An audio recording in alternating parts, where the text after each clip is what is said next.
castelo forte é o nosso Deus. Meus queridos irmãos, vamos então abrir a palavra de Deus na carta do apóstolo Paulo aos Filipenses, que é onde temos meditado aos domingos. E eu quero ler com os irmãos os versículos 27 e 28, apenas do capítulo 1. Na verdade, eu farei a leitura dos versículos 27 a 30, porque este é um parágrafo completo. Contudo, eu preferi, apenas por uma questão didática, separar este parágrafo em duas partes. Então, é como se eu estivesse diante de um texto completo, mas falarei hoje sobre a primeira parte e depois falarei, se Deus assim permitir, na segunda parte. Então, versículos 27 a 30 do capítulo 1 de Filipenses.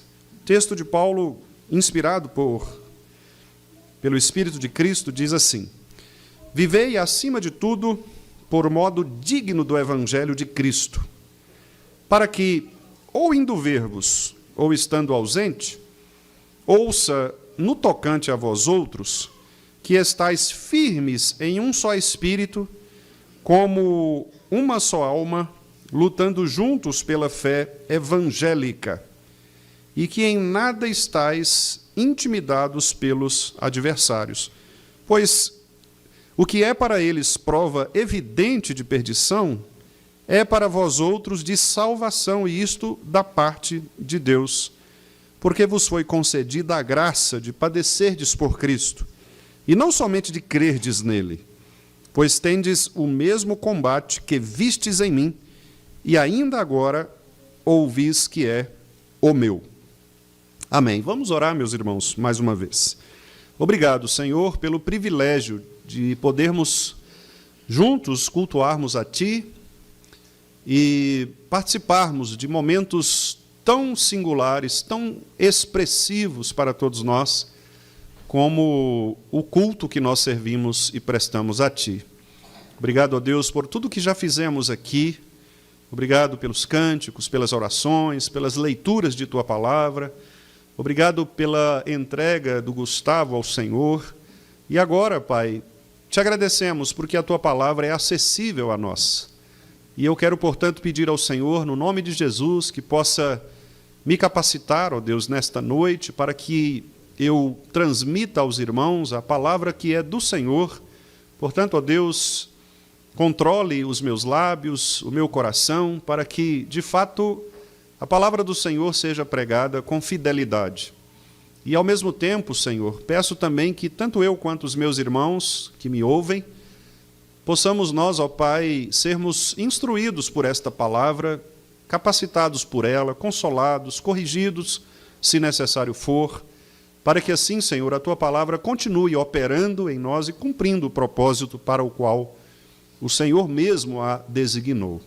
Portanto, ó Deus, abra nossos entendimentos e corações e faça isto para a glória do Teu próprio nome e também para a edificação do Teu povo.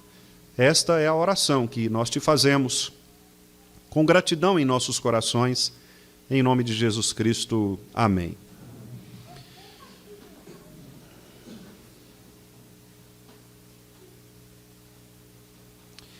Meus irmãos queridos,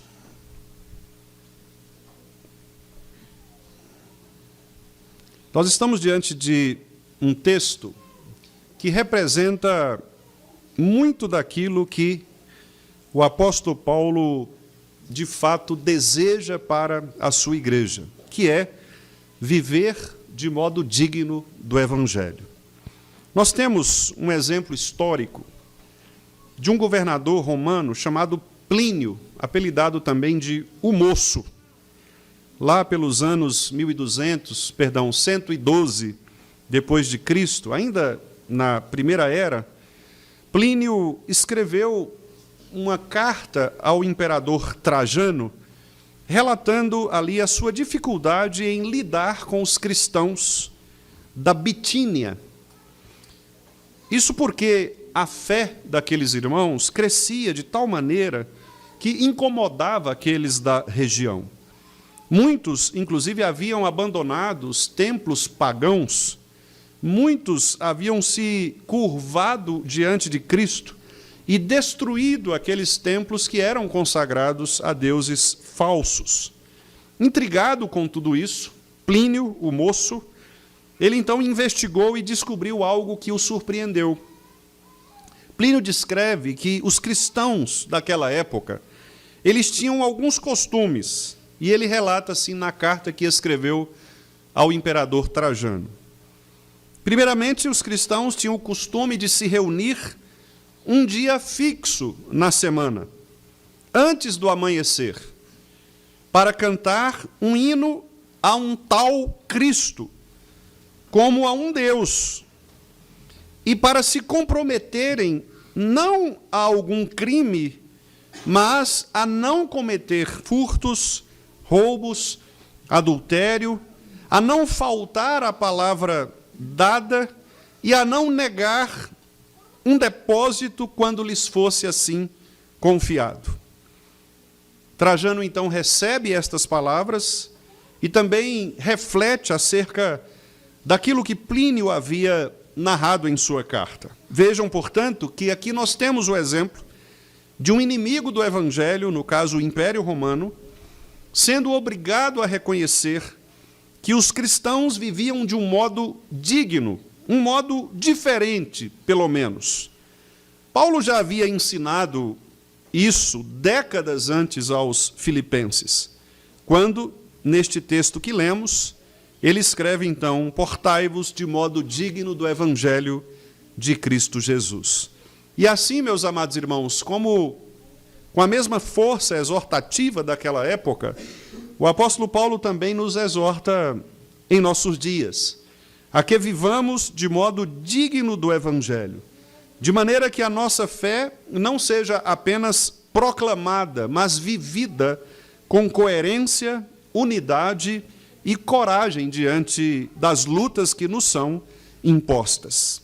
Então eu quero, neste primeiro sermão deste parágrafo, trazer para os irmãos 3 aspectos que nos chamam a atenção neste texto. E eu quero apenas abordar até a parte A do versículo 28, quando Paulo diz que nós não devemos andar intimidados pelos nossos adversários. A primeira coisa que Paulo nos diz aqui é que nós devemos viver uma vida coerente, um chamado à coerência de vida. Portai-vos de modo digno do Evangelho de Cristo. A palavra que é usada por Paulo aqui para vivei ou portai-vos de modo digno, ela tem um sentido muito interessante, que é viver como cidadãos. Viver como cidadãos no reino, na terra, no país onde nós estamos, e como cidadãos nós então refletirmos o viver proposto por Cristo Jesus.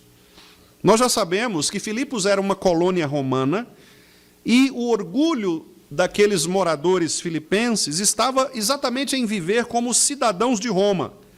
Mesmo estando longe da capital, eles entendiam que essa cidadania, ou seja, estarem filiados ao maior império da época, era o que caracterizava a sua grandeza. Contudo, o apóstolo Paulo mostra que, na verdade, nós não pertencemos a reinos humanos. Nós não devemos, portanto, nos curvar diante de deuses construídos conforme as invenções dos homens. Mas, por outro lado, meus amados irmãos, obedecendo inclusive à oração de Cristo por nós, lá em João, capítulo 17, quando Cristo disse que nós não devemos sair deste mundo, mas vivemos neste mundo, Paulo também entende que nós devemos, como cristãos, nos portar de maneira digna onde estivermos. A proposta do apóstolo Paulo, portanto, é: não importa onde você esteja, onde você estiver, viva para refletir a glória de Cristo em sua vida.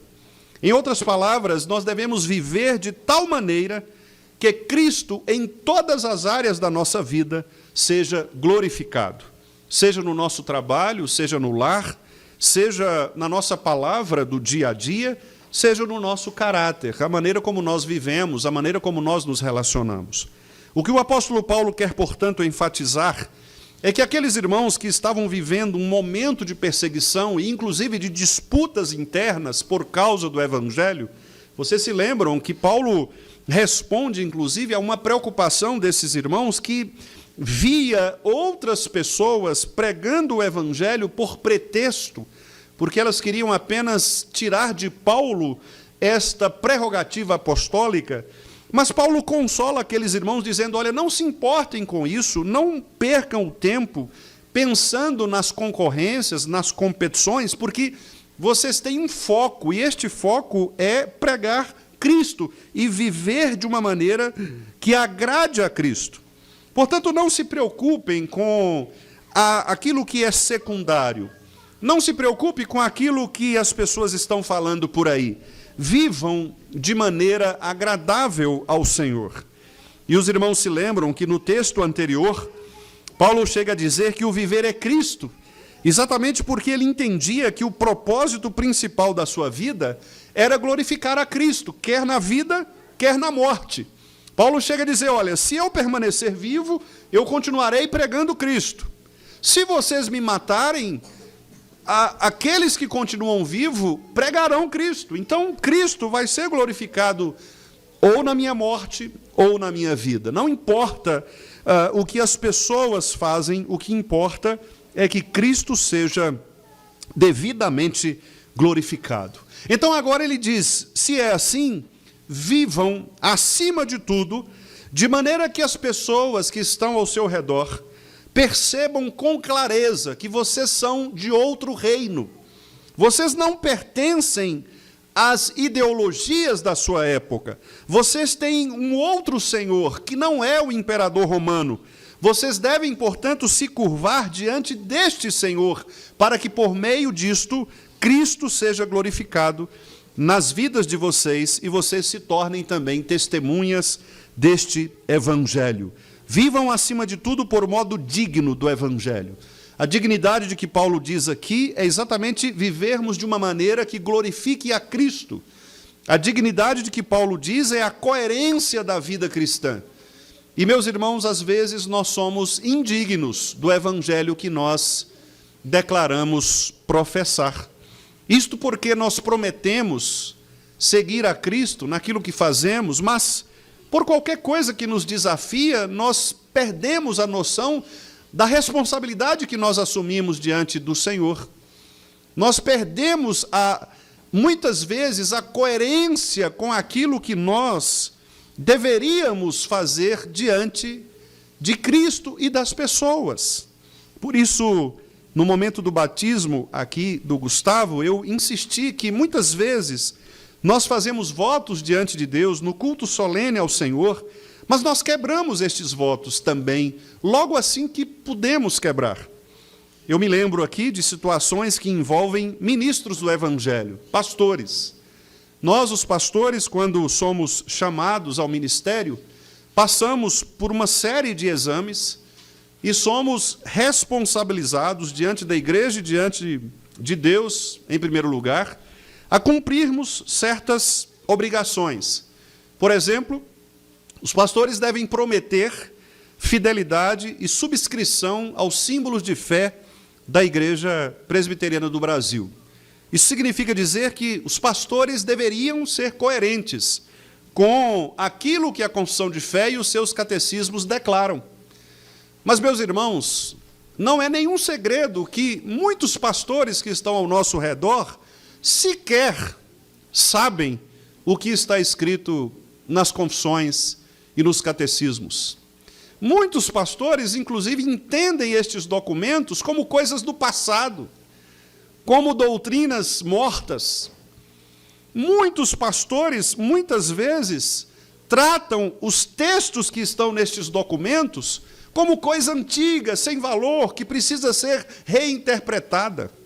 Ora, isto, como diria o reverendo Boanerges Ribeiro, nem é uma questão espiritual. Esta é uma questão ética, de pessoas que demonstram, às vezes, mau caratismo mesmo. porque elas prometeram diante de Deus e da igreja subscreverem os símbolos de fé, mas elas viram as costas quando detêm um certo poder de governar o povo. Paulo está dizendo que a nossa vida precisa ser coerente. As nossas palavras precisam ser sim, sim, não, não. O que disto for diferente pertence ao diabo. Portanto, se nós prometemos algo diante de Deus, nós devemos fazê-lo. Se nós prometemos diante de Deus sermos ministros fiéis à palavra, subscrevendo os símbolos de fé que nós confessamos, não há nenhuma razão para que eu, assim, diante de pressões, ou diante, quem sabe, de ideias próprias, eu venha a abandonar aquele compromisso que fiz diante de Deus e diante da igreja. Quantos pais vêm à frente e prometem ensinar os seus filhos a ler a palavra de Deus, a orar com eles, a caminhar com eles, e logo que passa algum período da sua vida, isso é esquecido? Às vezes os pais, inclusive, terceirizam o conhecimento espiritual para a igreja. Passam a semana inteira levando os seus filhos a outro tipo de conhecimento, e às vezes querem que em 50 minutos, em 40 minutos, em 30 minutos, a professora ou o professor de escola dominical fale a respeito de Cristo a esta criança. Incoerência, um viver indigno, porque você prometeu. E mais uma vez, citando o reverendo Boanerges Ribeiro, ele disse que ninguém nos obriga a ser presbiterianos, ninguém. Mas se queremos sê-lo, devemos fazê-lo com dignidade. Portanto, as promessas que nós fazemos, os votos que nós declaramos, seja no batismo, seja na ordenação de pastores, de presbíteros, de diáconos, seja na profissão pública de fé, são votos, meus irmãos, que nós precisamos cumprir. Porque se não cumprirmos estes votos, ainda que passe despercebido da liderança da igreja, ou mesmo que a liderança seja conivente com alguns destes erros, nós seremos julgados pelo Senhor. Nós seremos, sim, julgados pelo Senhor. Quando a igreja vive de maneira digna, ela testemunha às pessoas, inclusive aos nossos inimigos, aos ímpios, a sua verdadeira fé. Plínio observou que aqueles cristãos não se destacavam por rebeldias políticas, por motins. Aqueles crentes não eram destacados pela maneira como se vestiam, pela maneira como se envolviam com a sociedade. Não, eles eram pessoas comuns, mas eram pessoas honestas, eram pessoas moralmente puras, eram pessoas confiáveis. Eram pessoas que, tendo convertido por causa do poder de Cristo, elas davam testemunho do Evangelho de Cristo. Por isso, Paulo diz: vivam, irmãos, continuem vivendo de modo digno do Evangelho. Em segundo lugar, Paulo fala a respeito da necessidade de nós termos unidade e firmeza. Veja o que ele diz no versículo 27, a parte B. Ele diz que estáis firmes, eu ouço, para que eu ouça, no tocante a vós outros, quer dizer, a respeito de vocês, vivam de modo digno, para que eu possa ouvir, mesmo estando aí ou estando longe, que vocês estão firmes em um só espírito, como uma só alma, lutando juntos pela fé evangélica.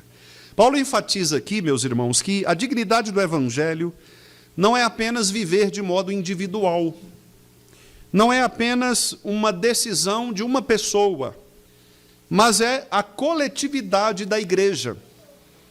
Por isso, ele usa verbos no plural. Estais, vivei, são verbos plurais. Vós devem estar. Vivam vocês. Estejam firmes. Porque Paulo fala à igreja. Ele não fala a indivíduos. E falando à igreja, ele diz que a igreja deve se fundamentar nos pilares da fé genuína, que é um só Espírito, uma só fé, uma só alma. Aqui nós podemos pensar numa maneira triperspectivista, em três perspectivas, como que de fato o Espírito de Cristo atua na igreja, como que de fato a fé implantada por Cristo em nosso coração deve ser mantida, e como isso deve nos animar, como isso deve afetar a nossa alma. A ideia de Paulo é que a fé genuína, ela não é defendida por um indivíduo, mas ela é defendida por toda a igreja. Todos, portanto, devem ombrear uns aos outros, como soldados fazem na guerra, ombro a ombro, para que a fé em Cristo Jesus seja sustentada. Imagine um ambiente de guerra, em que vários soldados são convocados para defender o seu país.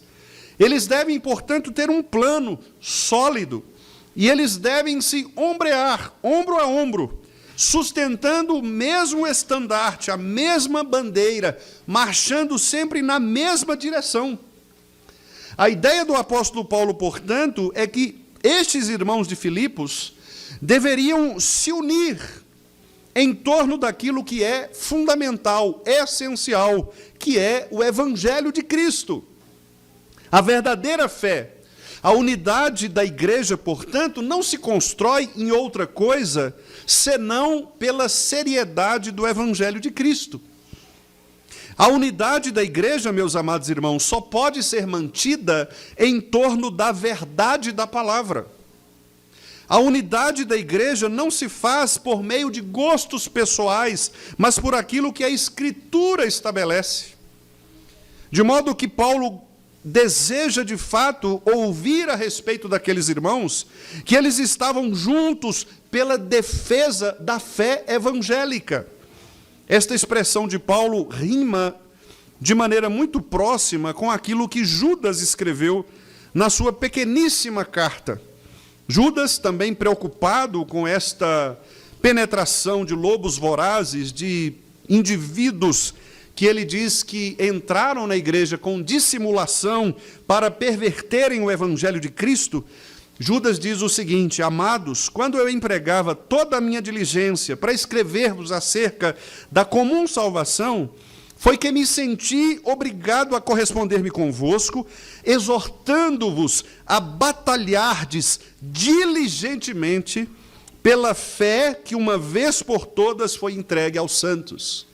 Judas iria escrever um tratado teológico sobre a salvação, mas ele diz, olha, a perversão tem sido tão grande, a entrada de heresia na igreja tem sido tão evidente, que eu precisei mudar o meu tema, mudar o meu projeto, e eu preciso escrever rápido a vocês, para pedir que vocês se unam em torno da defesa da genuína fé.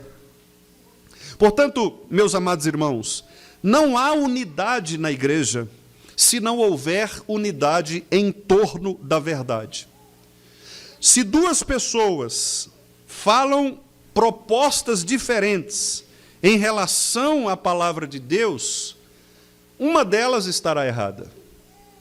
Porque a verdade de Deus é apenas uma. Não há duas verdades. Há um só Deus, um só Senhor, que é Pai de todos, age por meio de todos, está em todos, um só Senhor, uma só fé, um só batismo. E Paulo agora repete, um só Espírito, uma só alma, lutando juntos pela fé evangélica. Portanto, viver de modo digno também significa vivermos como soldados que marcham para defender o seu país. Viver ombreados uns ao lado dos outros, sustentando cada um os outros no temor de Cristo, sujeitando-nos uns aos outros para que nós possamos ser defendidos pelos nossos irmãos e também defendermos aqueles que são nossos irmãos, para que possamos assim resistir às perseguições, resistir às ciladas do inimigo, resistir aos ataques sofridos pela igreja do Senhor. Plínio, na sua carta, descreveu que os cristãos se reuniam antes do amanhecer, muito cedo, logo de madrugada.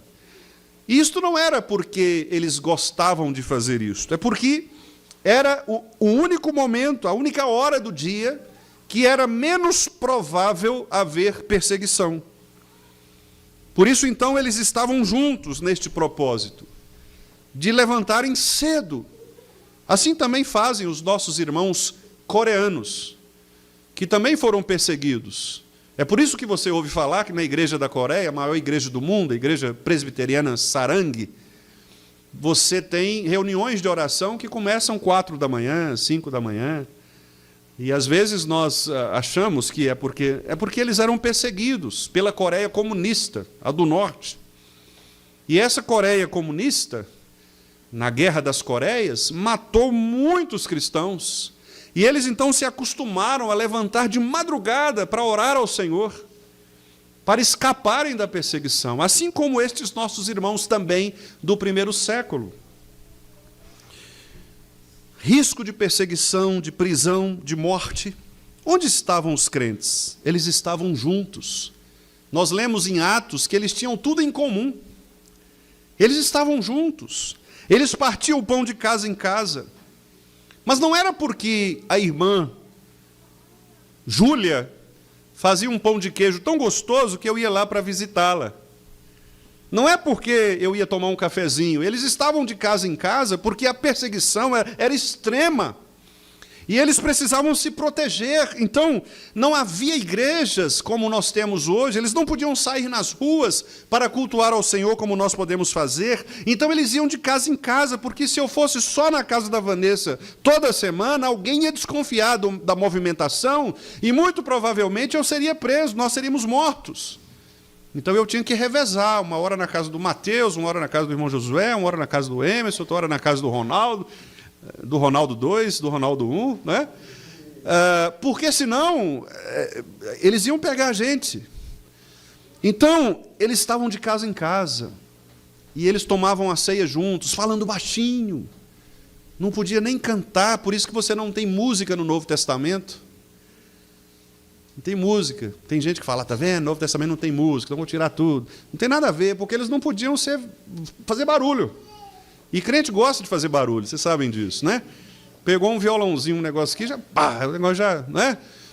Lá não podia, porque tinha um silêncio. Então eles nem cantavam. Se cantavam, diz a história, que eles solfejavam. Solfejar é ficar assim. Não é, seu Josué? Não é isso? Então eles cantavam lá. Né? Baixinho, solfejavam, porque eles não podiam fazer barulho. Então Paulo está falando, irmãos, tempos de perseguições são tempos trágicos. Se vocês não se unirem, o que será de nós? Então vivam de maneira digna do Evangelho, diante das pessoas, sejam honestos, sejam crentes de verdade, deem bom testemunho da palavra de Deus e fiquem firmes, porque na perseguição não há quem seja pior ou melhor, todos vocês estão no mesmo lugar. Eles não vão querer saber, Miriam, se você é arminiano ou se é calvinista. Vai saber se você é cristã. Se um perseguidor muçulmano vier até nós para nos matar, ele não vai querer saber se você é calvinista, se você é luterana, se você é zwingliana. Ele vai dizer, você crê em Jesus? Creio. Pum, acabou, morreu. É simples assim, Cristo nos une.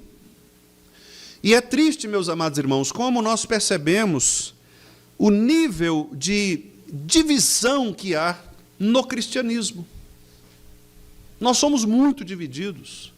Não apenas no que diz respeito a denominações, porque basta você olhar na nossa rua, você vai ter um exemplo claro disto, mas também no que diz respeito à nossa convivência interna. Ou seja, nós não fazemos ideia do que significa salvar a pele do nosso irmão. Imagine você e do seu lado a pessoa que você menos gosta na igreja. E eu sei que todo mundo tem alguém que menos gosta na igreja. Talvez até o seu inimigo, a pessoa que luta contra você. E aí você tem um soldado que está apontando a arma para vocês dois. Que diferença vai fazer? Que diferença vai fazer se vocês brigam entre vocês? Escrevendo aos Gálatas, Paulo falou assim, olha, cuidado, porque vocês estão se mordendo tanto que um vai comendo o outro, daqui a pouco os dois vão sumir. E Paulo fala isso. É até engraçado, né?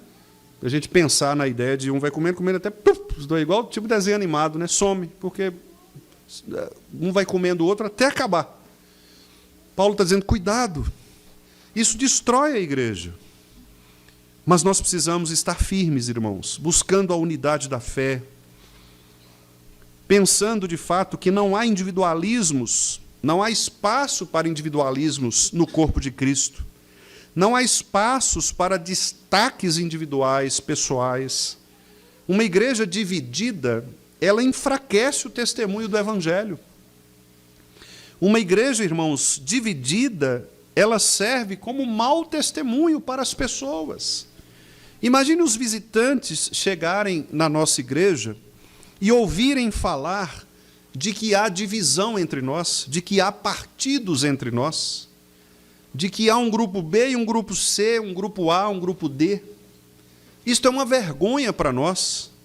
Quando Paulo falou a respeito disso para os crentes de Corinto, ele foi enfático ao dizer, nisto não vos louvo. Porque quando vocês se reúnem para pior. Vocês se reúnem para promover divisões. E não é isto que nós devemos fazer.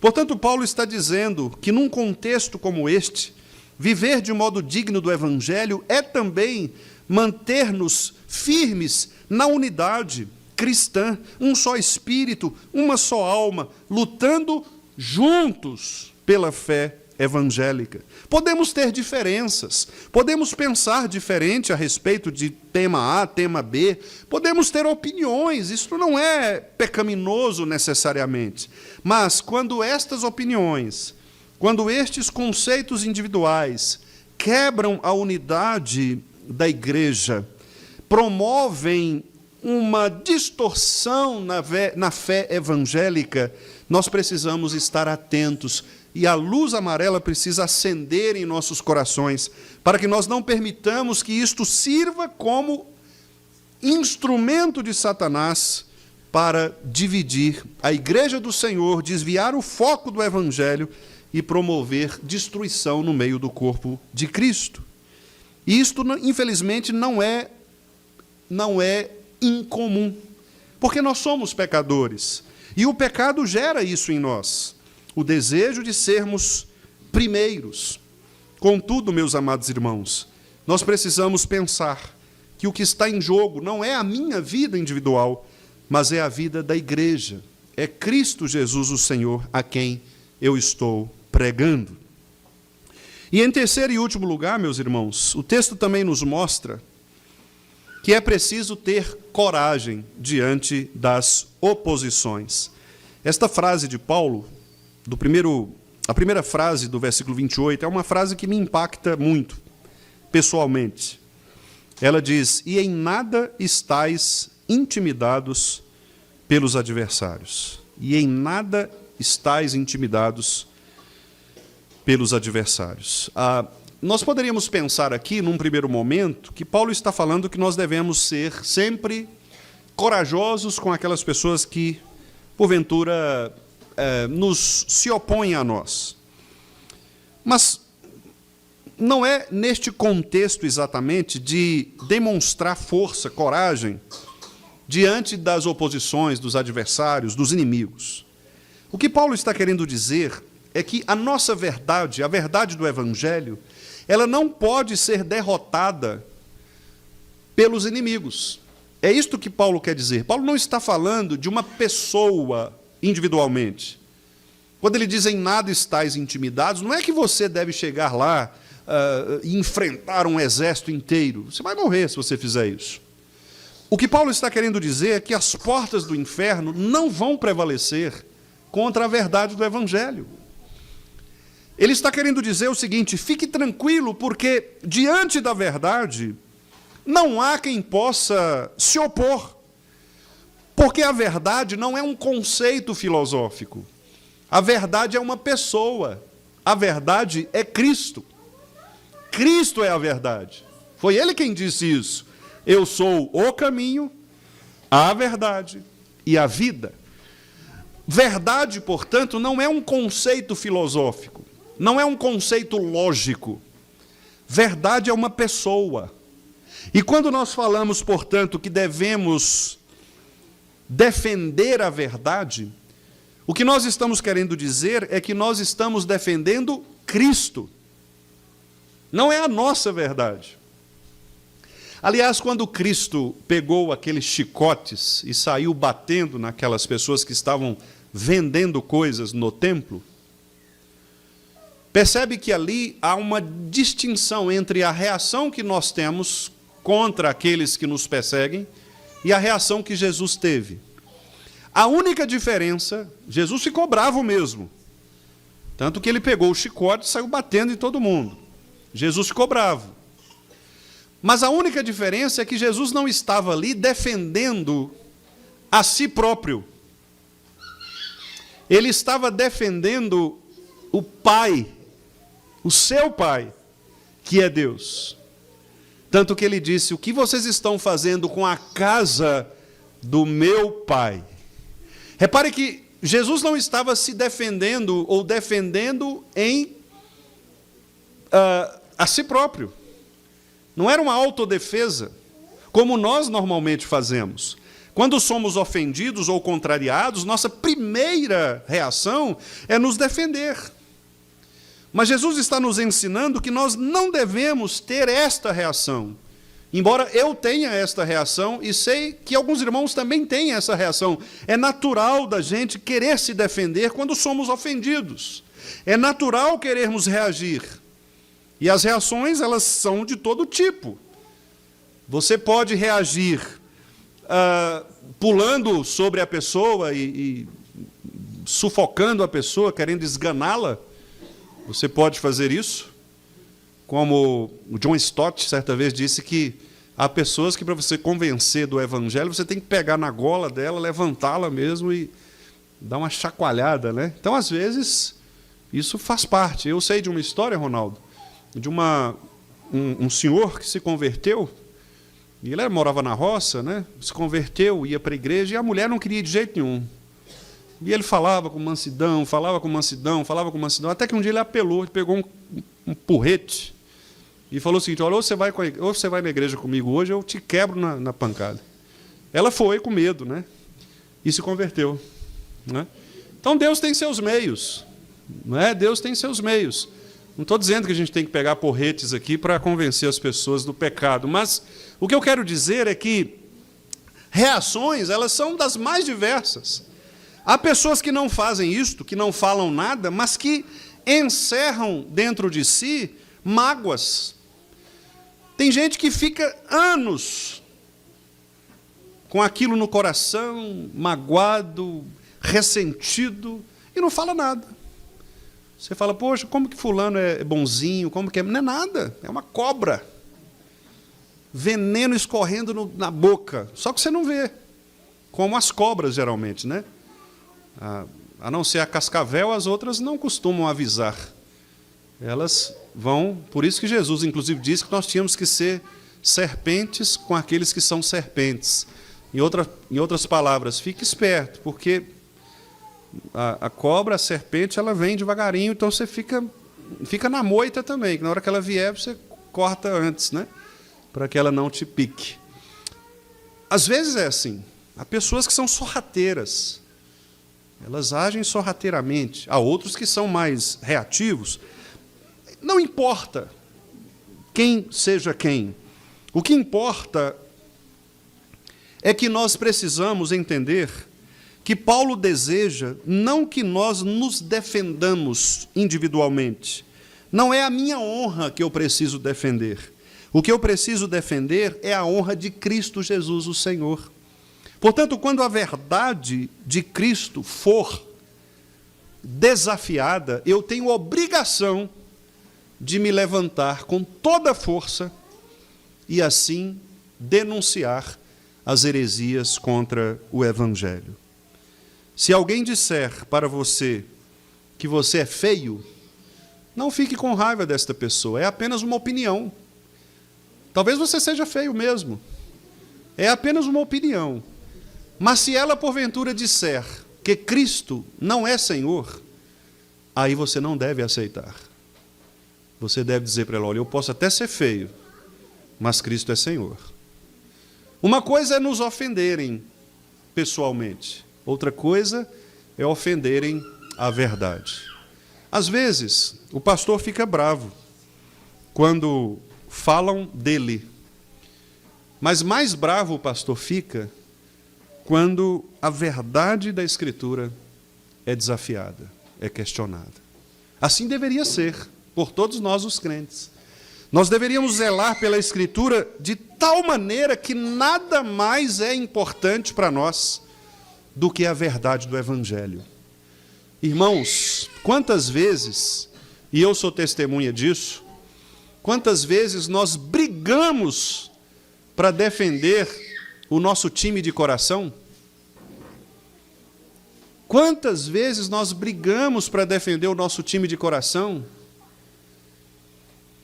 Quantas vezes nós vamos brigar e até ficar com raiva um do outro, porque uns vão comparar Matheus Pereira com Gustavo Scarpa? Duvido que um cruzeirense... Não, eu prefiro Scarpa. Ou o Atlético... duvido, eu prefiro o Matheus. Vai dar briga isso aí. E o Evangelho? Por que nós não defendemos o Evangelho de Cristo com a mesma força que seja das coisas deste mundo? Por quê? Porque muitas vezes aquilo que está no nosso coração é mais importante do que o Evangelho de Cristo Jesus. Esta é a resposta. As pessoas defendem posições, ideologias, ideias humanas. E o Evangelho? E a palavra de Deus? Portanto, Paulo está dizendo, é preciso coragem, irmãos, diante da oposição. Aqueles irmãos estavam prontos para serem levados aos tribunais. Aos tribunais. Alguns poderiam ser presos, mortos, como, aliás, o próprio Paulo estava preso e logo depois seria morto. Portanto, Paulo quer mostrar que a fé cristã, ela inevitavelmente vai enfrentar oposições. Se você estiver na faculdade, se você estiver na escola, se você estiver no mundo político, se você estiver na igreja, onde você estiver, a fé enfrentará oposições. Sempre se levantará alguém para contrariar a verdade do Evangelho, a Escritura Sagrada. Sempre. E o nosso papel é não nos conformarmos com este século, mas moldarmos a nossa mente com a palavra de Cristo, para que ela mesma seja para nós regra de fé e de prática. Paulo, então, está nos chamando, irmãos, para vivermos sem medo, porque a vitória é do Senhor. A batalha pertence ao Senhor. A vitória é do Senhor. Às vezes, quando algum colega pastor, ou, geralmente, os pastores falam entre si, e alguns deles se desanimam a respeito da reação que muitas vezes a pregação da palavra tem nas igrejas, pastores que são fiéis e que muitas vezes são rechaçados, são às vezes até expulsos das igrejas porque são fiéis à palavra. É comum nós ouvirmos com tristeza isto, né? Mas, ao mesmo tempo, as palavras de consolo que geralmente estes irmãos ouvem e nós ouvimos, é de que a pregação da palavra é assim mesmo, ela vai provocar reações, inclusive de oposições, de perseguições. Isto é natural do coração humano. Nós não devemos reagir, portanto, com indignação Nós não devemos reagir com medo, nós não devemos reagir com covardia, mas nós devemos ter a coragem de nos opor, de enfrentar aqueles que se levantam contra a palavra de Deus. É isto que o apóstolo Paulo está nos ensinando. Voltando a Plínio, também como parte dos seus relatos, ele dizia que aos acusados do cristianismo, que os acusados do cristianismo, eles tinham a chance de negar a sua fé e adorar assim os deuses romanos. Se eles fizessem isso, eles seriam salvos. Um exemplo que nós temos é de Policarpo, pastor de Esmirna. Já citei várias vezes aqui para os irmãos, 86 anos de vida, Policarpo, e ele foi levado para ser morto. E ali o soldado disse exatamente isso: você vai permanecer assim, crente, ou vai negar este Cristo? E a frase de Policarpo, que nos impacta até hoje, foi a seguinte: olha, eu tenho 86 anos e este Deus nunca me abandonou, então não é agora que eu vou abandoná-lo. E ele então é queimado vivo, depois morto, não é, diante de pessoas. E assim o testemunho destes irmãos, como Policarpo e muitos outros, são testemunhos vivos de pessoas que resolveram enfrentar a oposição à fé. Eles não iam se curvar a deuses romanos, coisa nenhuma. Eles não iam se curvar a ideologias humanas, coisa nenhuma. Nós não devemos nos curvar a ideologias humanas, coisa nenhuma. Não devemos ser escravos das ideologias humanas, meus irmãos. Nós somos escravos de Cristo.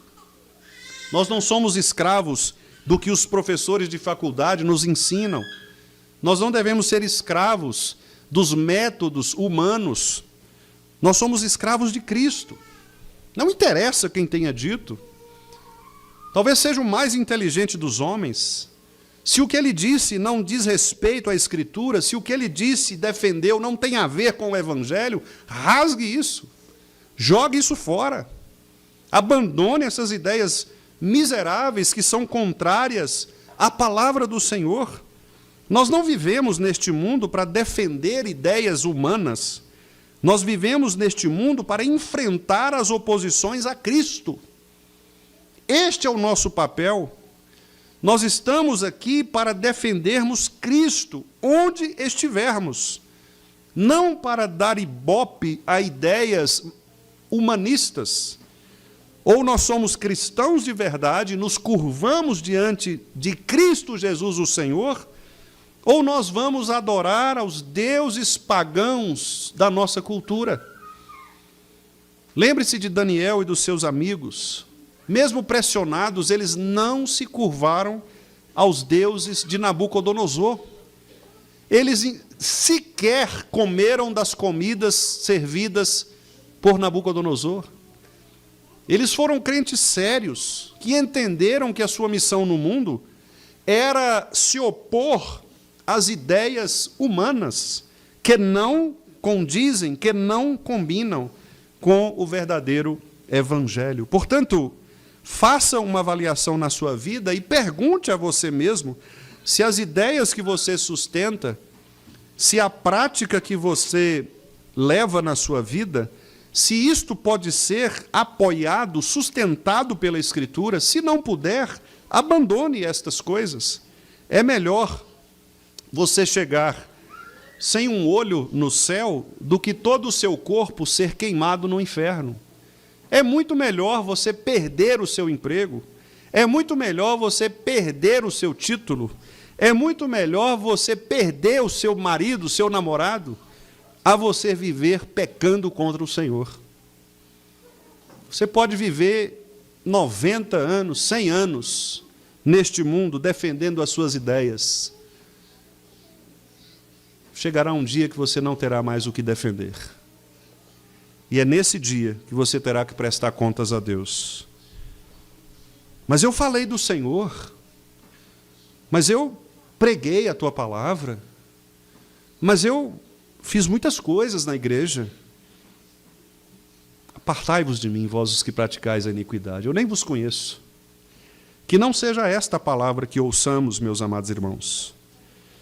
A carta de Plínio mostra que a vida dos cristãos era tão marcante pela dignidade, pela unidade, pela firmeza na fé, pela coragem, que até mesmo os inimigos tiveram que admitir.